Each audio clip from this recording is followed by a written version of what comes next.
Well, we are privileged today here on Brilliant Talk to host a very, very brilliant mind. Very brilliant mind. I'm just going to introduce Mr. Mwangi and also just tell you some of the credentials he holds, so that even as we discuss about economic issues, we talk about things that are happening in another part of the world that touches on money, that we are definitely talking to a solid person.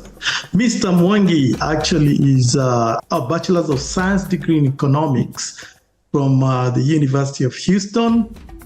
And then he went on ahead and also got a Master's of Science in accounting from the University of Houston, Clear Lake. Also, Mr. Mwangi did not just stop there. He went on ahead and got another Master's of Law. So he has a Master's in Business Law from the University of York, and that is Osgood Hall Law School. And as if that was not enough, he went on ahead and also got an MBA. And guess what? From one of the fine schools out there, Smith School of Business at Queen's University, he holds a Master's in MBA. Mr. Mwangi, you love studying, you love reading and just accumulating all these accolades, right? I love getting knowledge, so that's what that tells you. Yes. So now. We're about to talk about some issues going on in some counties in Kenya, but you're already working, you're having a good time, you have a great job. What makes you so concerned about what's going on out there? You're already comfortable, you got a good job, you got things going on for you. What's this about these other places looking for what's going on, looking for graft, looking for good governance or propagate, going out there telling people that they need something better than what they have. What is it that drives you to do that? The simple answer is I do it because nobody else is doing it, right? I sit here and I look at this stuff and I get angry because I feel like the country is about to implode. I look at what we're doing with our money. I look at what the government is doing, what the government's not doing. And so I spend a lot of time looking at this because I feel like we need to worry about what's happening, and I don't see the government even thinking about that. I'll just give you an example. Mm-hmm. You've heard me, I'm sure you follow me on X, you've heard me talk about our debt situation, right? I tell Kenyans, this country is teetering on collapse, right? We have borrowed so much money over the last 10 years or so that we are almost at a point where, the country might collapse economically. We're sitting on almost 11 trillion in debt. Much of that debt was accumulated over the last 10 years. And the result of that is that we are spending 60% of every single shilling that we get as tax revenue to pay interest, right? To pay just interest. 60%. 60% of every shilling that we get as a country in tax revenue, we spend that on interest alone.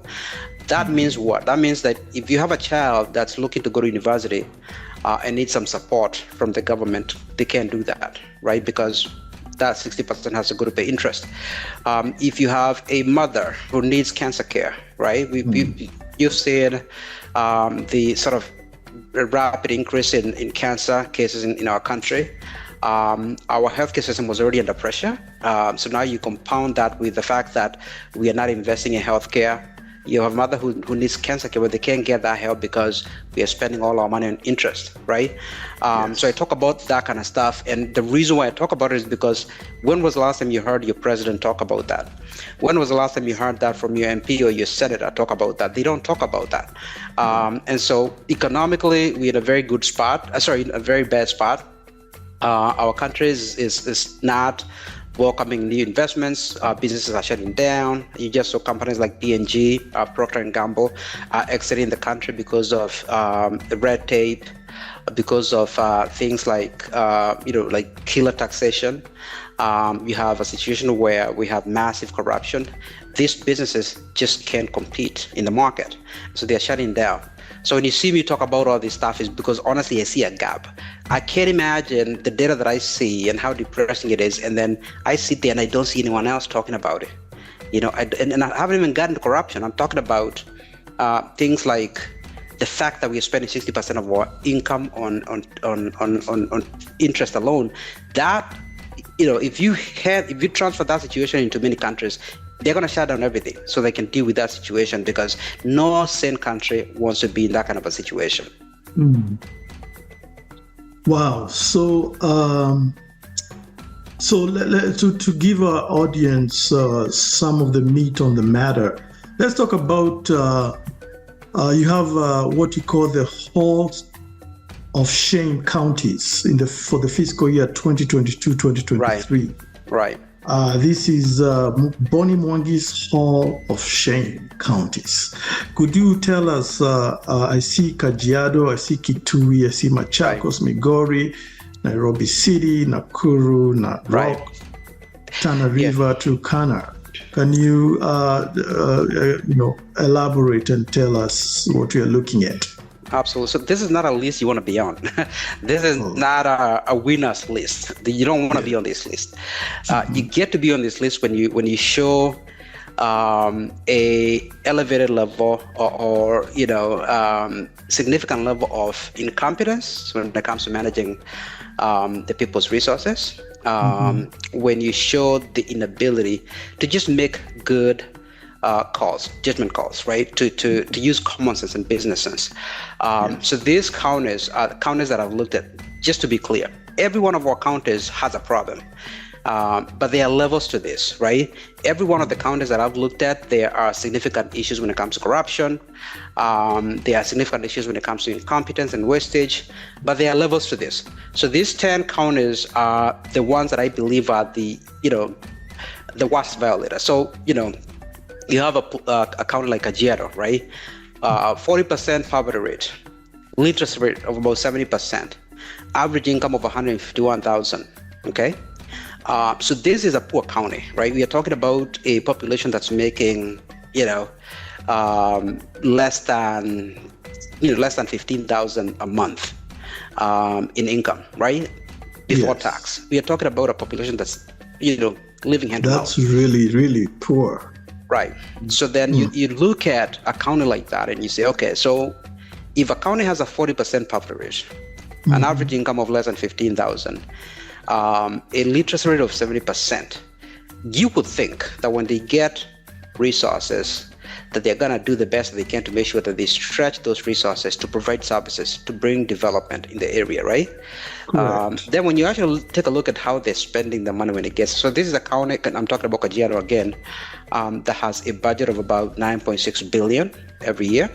The first thing that this county does when they get that 9.6 billion, remember, these counties, by and large, in our country, do not have the ability to support themselves. On average, if you take any county in our country, the average county is supporting itself up to 6% of its budget. So that tells you that almost, every month, these counties are opening their hands and asking for a handout. So Kajiado is not an exception. It does better than the average. It's only able to raise its budget up to 9%. So on-source revenue, 9% of the budget comes from on-service revenue. That's better than average. However, once they get that 9% of the budget, which is about 875 million out of 9.6 billion, they spend about 10% of the budget on the county assembly. Okay. If you take a look at our country, and you take the average county, you take a look at their budget. 10% of the budget on average goes to the local assembly. That by and large don't do anything, right? So if you live in a Kajiado and I ask you to name me the top five benefits, right, that you can count, that you get from your local assembly, what are they? Almost nobody that I've talked to can name them. You're giving 10% of the budget. That county has 42 MCAs. We're giving it 10% of the budget to. So 42 people, including their governors, are taking a whole 10% of their resources. I haven't even counted the governor. That's 42 MCAs. Absolutely. That's even 1% above the revenues they raise for themselves. Pretty much they are paying for themselves everything plus 1%. If you look at so again, the average county which has about 47 MCAs, gives about 10% of its budget to these 47 MCAs. Then when you look at how much money is wasted on the governor's office and the deputy governor's office, usually you can expect to lose another 10, oftentimes up to 15% of the budget. So you have, on average, 50 people are eating up 25% of the budget by themselves, right? And so I talk about this stuff because, to me, if the idea behind devolution was to bring services, to bring accountability and development to these places, why is it that we don't want to ask ourselves whether or not we are actually achieving that? Because you can't tell me that you are a county like Kajiado. The whole point of devolution was to bring services, development, and accountability locally, and then you spend 25% on 50 people, right? It's just nonsensical. It doesn't make any sense. So then once they spend money on the top level like that, go to the details and see how they're spending the rest of the funds. Kajiado spent the data that I'm looking at is 2022, 2023, right? Not too long ago. They spent 474 million on travel in 1 year. Okay, they give their governor 30 million for his car for that year. They also spent 240 million in cars for the MCAs, right? So if you add the amount that they spend on travel, the amount that they spend on cars for the governor and the deputy governor, they also give their MCAs an additional allowance. Remember, these MCAs have an income of about 100,000. And again, if I look at Kajiado, for example, where the average citizen is making less than 15,000, that MCA's income of 100,000, the basic salary, is 6 times higher than the average income. Okay? Way then, high. Yes. Then you give them an extra 6 million in allowances, so you end up spending 751 million just on those few people.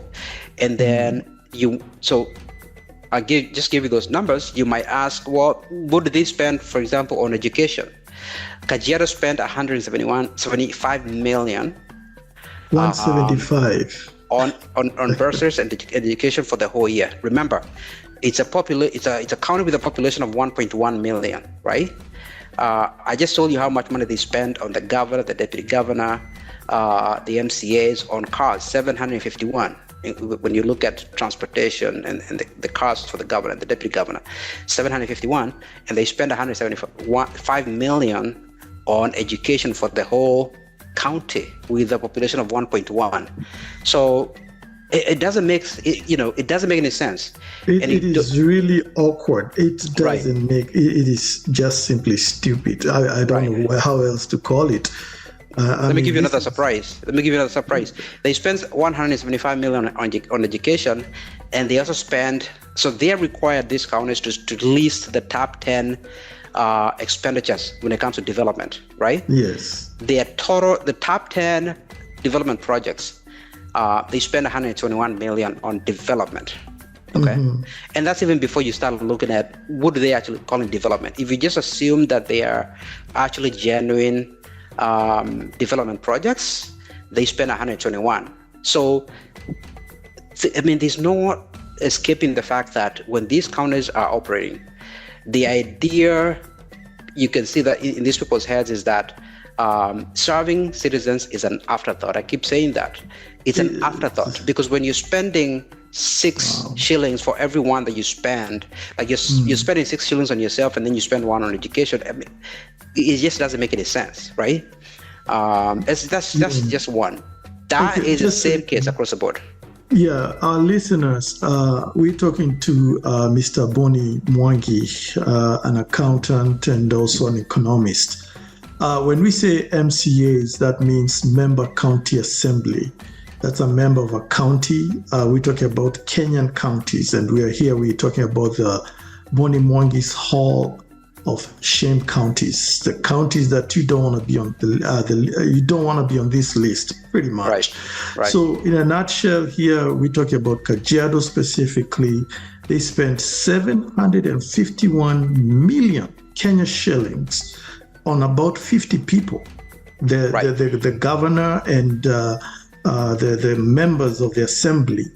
But then for the entire education, they had 175 million with a county that's over 1 million people. That does not make any sense. Go ahead, Mr. Mwangi. It would be a different situation if what I just read you was specific or isolated to one county, right? Yes. Every single county that you take a look at is sort of showing you the same behavior. Let's pick another one, right? Pick the county of, in this case, Machakos, right? Okay. Machakos has a population of about 1.4 million. Poverty rate is almost 40%. Literacy rate, not so bad, almost 90%. The average income there is about 257,000. So that's that county, in terms of its economics, it's representative of the Kenyan population because, our country on average, the annual average income is about 240,000. So Machakos is sort of your typical. Good representation. Right. Okay. So again, 40% almost poverty rate. Again, 250,000 is not a lot of money. It's about 20,000 a month. So it's also a poor county, right? Population about 1.4 million. It's got 61 MCAs. So that tells you that the average MCA there is representing about 23,000 people. It's got a budget of about 11.6 billion. And it's only able to raise about 12% of its budget. Now, I told you that the average county raises about 6%. 6%. So we spoke about Kajiado, which had 9%. We spoke about Machakos, which is 12%. These two counties are actually your sort of almost model counties. They're kind of like above the average. Right. Because I'm gonna. Which is still not good. It's not good, but you will see some worse performance, like Tana River when we get to it in Turkana. But Machakos, is able to raise about 12% of its budget. But let's take a look at how they're spending. Again, they give they have 61 MCAs, right? 10% of the budget goes to the MCAs again. Like you see in every county. So you're losing a lot of money to 60 people, right? You will never get that.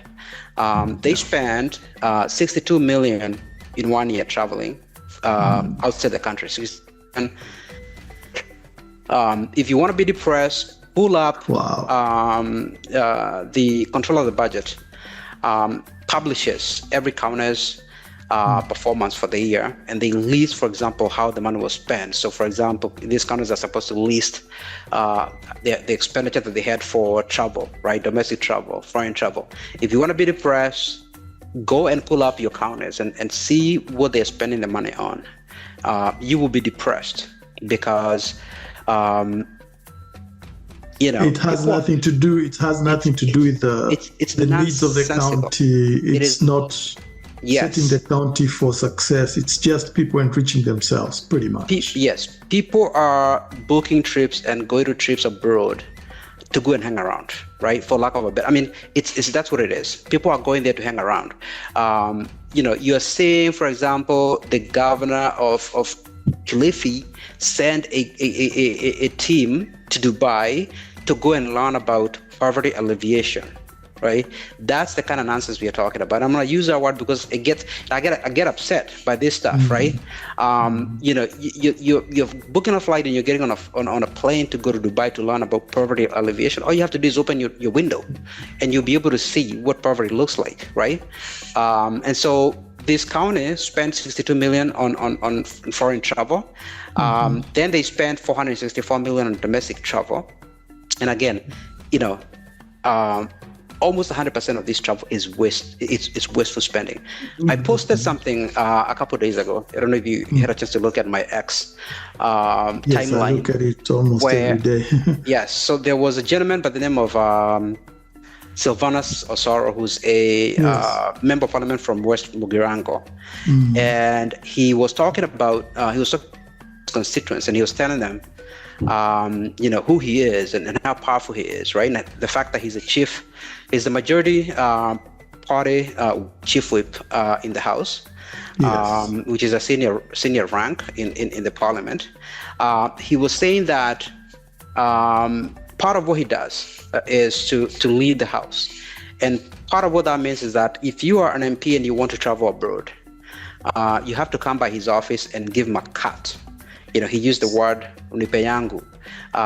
In order for you to travel, so if you're thinking about going somewhere and you're an MP, you go by his office, you give him a cut, and then he's able to approve the trip for you. So that's what we're talking. So when you look at these expenditures and you see trips that don't make any sense, and you're wondering why is it that these people are always going somewhere, it's because they go to these foreign capitals not because there's any legitimate reason. It's because they get some benefit out of it, right? You can book a flight and go to Singapore for 2 weeks, right? On the people's dime, right? When you're there, you get a per diem, right? So it's almost like it's an extra gig, right? Yeah. So that's what's happening. So this county spent a total of 527 million on travel alone for that 1 year. They also give their MCAs 172 million for their cars. For that year, and they give the MCAs an additional allowance. Remember, they have an income that's about 6 times the average citizen's income. The average citizen, yes. Right, but they also give them an extra 49 million. And also their allowances, which we're not even going to mention today, but it's just piles up. Right. So you always have to ask them, okay, if they did all that for themselves, what did they do? What did they do for the average citizen? Machakos County having spent 747 million on cars for the governor, cars for the MCAs, and their trips and their allowances for the MCAs. So that's a total of 747 million. They spent 80 million on education for the whole county. It's a county with 1.4 million people. So they throw 80 million and say, that should do it. Just stick something at least, right. They threw a bone to just a bone here. Right. So you know what? These numbers are pretty depressing. Is there anybody that supervises these people? Because to have these types of budgets and this type of wasteful spending, simply bluntly open, who's supposed to supervise them? Are there no you have a good criteria? Question. Nobody tells them we can't spend this type of money and we have to spend it in a certain way. Is it just anybody, anything goes? So I go back to your question that you asked me. The first question you asked me is, why do you do this? I do this because nobody's doing it, right? So we have a parliament that's supposed to be sort of overseeing these counties and how they behave with your money, right? The Senate is supposed to be doing this. 100% of the information that I use to do this kind of analysis is in the public domain. That means that you can go to a website right now and download all these reports and see it for yourself.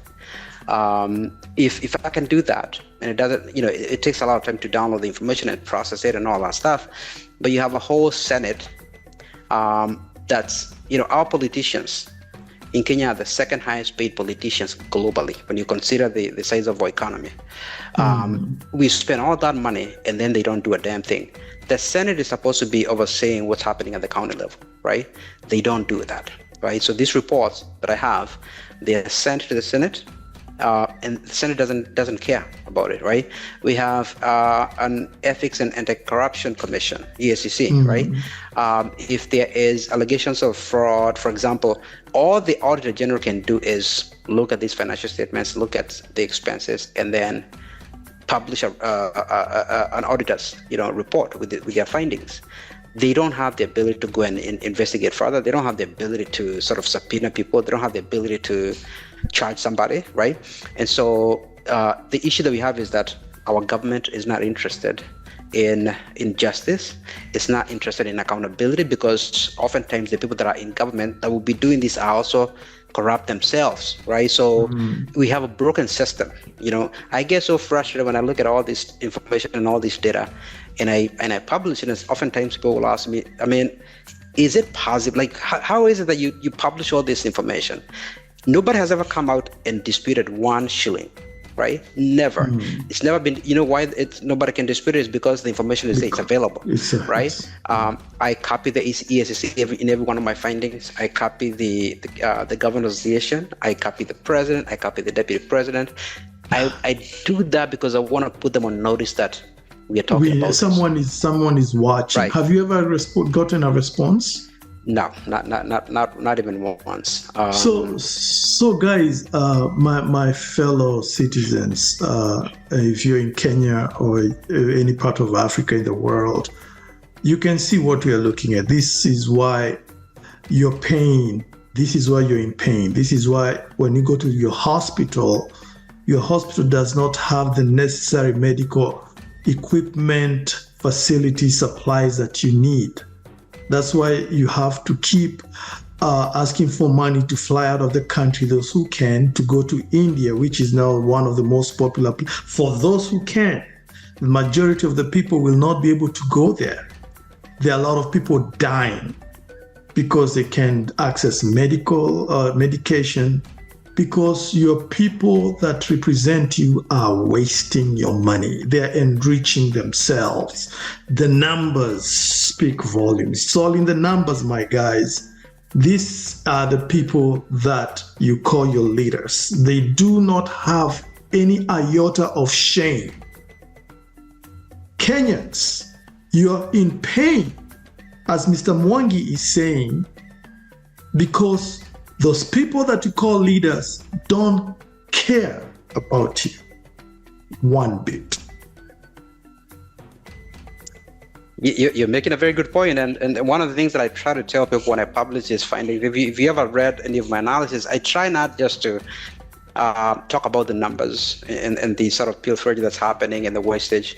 I always like to show people a contrast, right? So I might show you, for example, what a school looks like in a place like Texas, where society is not dominated by criminals, because I want people to connect the type of leaders that we have in office, our behavior, our own behavior, frankly, at the ballot box when you're selecting leaders, and the character of the people that we put into office. Connect that with what's happening when these people get into office in terms of their behavior, in terms of outright theft, in terms of wastage. I want you to connect those things, because they're related. That's why I do this. I don't just do this to sort of, I'm not a reporter, right? So I do this because I want to educate Kenyans, and I want Kenyans to understand that there's a better way to do things. I live in Texas, and I've told these people many times, right? I have the ability to take, for example, my son to a private school in Texas. I can afford it, right? From a financial standpoint. I don't do it because the schools that we have here are so good that, honestly, sending my son to a private school is a waste of time. And the reason why that school is so good is because we have people that are serious about what it means to be in public service. When people give you the opportunity to serve them, right? You have the opportunity to sort of make good decisions that are going to advance the public good. When I sit here and I look at how money is being spent, just wasted, money stolen outright, and stupid trips abroad, it depresses me, because I frankly look at, for example, the opportunities that my son has here, right? And I say there's no reason why the average kid in a place like Kajiado should not have those opportunities. I mean, this, we're not talking about rocket science. This is about, it's about just being a good steward of the people's resources, doing the right thing. Yeah, so let's go quickly because of time. Let's run through Nairobi, which is the capital city. Right. So Nairobi, obviously, is the largest city in our country. It's the best when it comes to making an effort to sort of support itself from an own service revenue perspective. It raises about 30% of its budget, but it's also a big violator when it comes to other things. Yes. So it's big. It's got a budget of almost over 30 billion in is the budget, and again, it's raising 30% of its budget, right? It has a lot of MCAs, which is the first issue, right? You have a lot of MCAs that are running around, not really doing anything, and they eat up a significant percent of the budget. Again, every one of these counties, when I mentioned, you can take 10% of the budget and sort of give it up, right? You're giving it to that number of MCAs. That county, for example, in the year that I'm talking about, 2022, 2023, spent about 337 million on foreign travel, right? So, going from one sort of foreign capital to the next. Some of these people are traveling. They come back, and within 2 or 3 weeks, they're back on a plane again. And every time they do that, it's money. When Nairobi MCA spent almost 400 million traveling, outside the country, that is money that will have gone to a school, right? They spent 337 million traveling outside the country. They spent 520 million traveling within the country. So you think about it this way. Within Nairobi, right? There's 124 people. What kind of travel do you have to do to eat up 530 million in 1 year, right? It's a lot of travel. It's nonsensical travel. So travel alone, Nairobi politicians spent just under $1 billion traveling, right, in 1 year. What a waste. Right. They also gave these MCAs 51 million in allowances. So they spent a total of 917 million when you consider just on the travel. Leadership, right? Domestic Travel, foreign travel, and the MC allowances. That's what they spent. If you look at Nairobi, if you take the top 10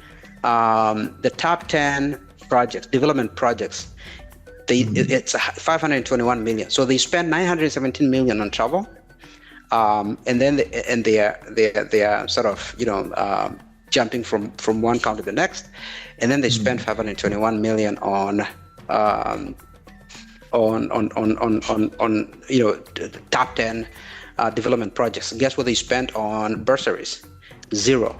So I see that. I thought you probably left because you couldn't find. They pretty much didn't have any money for school. It's zero because that's what they spent. And so that's what's happening, and that's why it's important. So when I sit here and I see these kind of data points, and I'm depressed, and I the Senate is not talking about it, our Parliament is not talking about it, the President is not talking about it. This is why you see me send my tweets.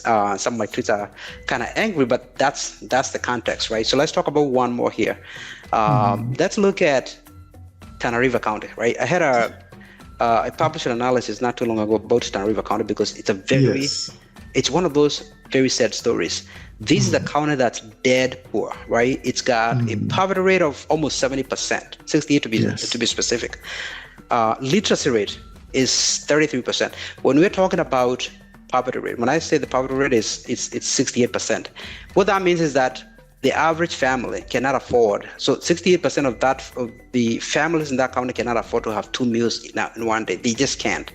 Okay, that's what that means. When I say that the literacy rate is 33%, what that means is that 67% of the population have never seen the inside of a classroom. Okay, so it's serious. The average income here, average annual income is about 102,000. Okay. So it's less than 10,000 a month, the average income. We are talking about a county that's really dead poor. So if you take a look at the governor's compensation from Tana River, his compensation is 117 times higher than the average citizen's income. Not even 6 times. No, we're not talking about 6 times. So 117%. Exactly. So I've talked about the fact that I live in Texas, where he lives in a different world. Right. The governor here in Texas makes about two times the average citizen's income. In Tana River, the governor is making 117 times more than the average citizen. Okay. Wow. And we're talking about devolution, right? So the thing is, politicians lie, right? Numbers don't lie. So when you see someone making an income of 117 times higher than the average citizen in their county, I mean, that's just nonsensical, but that's what's happening. It's a small county, has a population of about 315,000. They've got 27 MCAs, and again, they give 10% of the budget to these 27 MCAs. That county can only raise 1% of its budget. So, this is 2022, 2023, it's 10 years after devolution. This county is only able to raise 1% of its budget. So they have a budget of about 1%. Just under 8 billion. They only raised 59 million. So they raised the whole year. They collected 59 million in revenue. Guess what they spent on foreign travel? They collected 59 million in total revenue for the year. They spent 33 million traveling overseas. Then they spent 533 million traveling within the country. Again, they only raised 59 million locally. They spent 533 million traveling within the country. So if you take a look at what they spent abroad and within the countries, it's a total of 566 million. So they're spending almost 10 times what they raised locally. If I have worked for you, mm-hmm. and I told you that I raised, we brought in 1 million in revenue in a year, in a month, and then I tell you that I spent 10 million, the first thing that you're going to do is you're going to fire me, right? Because that's common sense. You can't go and spend 10 times what you're making. It just doesn't make any sense. So, I tell people, the people that you put into these offices matter, right? The intellectual capacity matters. The ability to make, prudent decisions matter, right? Common sense matters, business sense matters, because if I'm the governor and I know that my country is only able to raise 59 million out of a budget of 8 billion, the first thing I'm gonna tell my people is, I don't want you to travel outside the country. What are you traveling for? You want training? There's Zoom, okay? So if you're gonna do something, you need to show me the value that trip is bringing to the country, but that's just not happening. So the county spends 566 million on travel, then they give the governor 43 million. Okay, the governor alone, 43 million for his cars in 1 year. Then they give 205 million to the MCAs for their cars. Okay, I told you they have 27 MCAs. They gave them 7 million in additional allowances. So this county that has a 68% poverty rate, a 33% literacy rate, and an average income that's less than 10,000 a month, went around the world and spent 821 million on a few people, okay, on the government these MCAs, 821 million. Then they had the audacity to spend just 155 million on bursaries for the whole county. Okay. So we have less than a minute. Let's do this, Mr. Mwangi. Right. Thank you so much for what you've done. This is what we're going to do. If we can have you another time to come and tell us at least 1 or 2 good counties that are doing well, that would be very nice. And what we here at MAMBO can do, we are going to look for some residents of some of these counties, and we're going to have them watch this video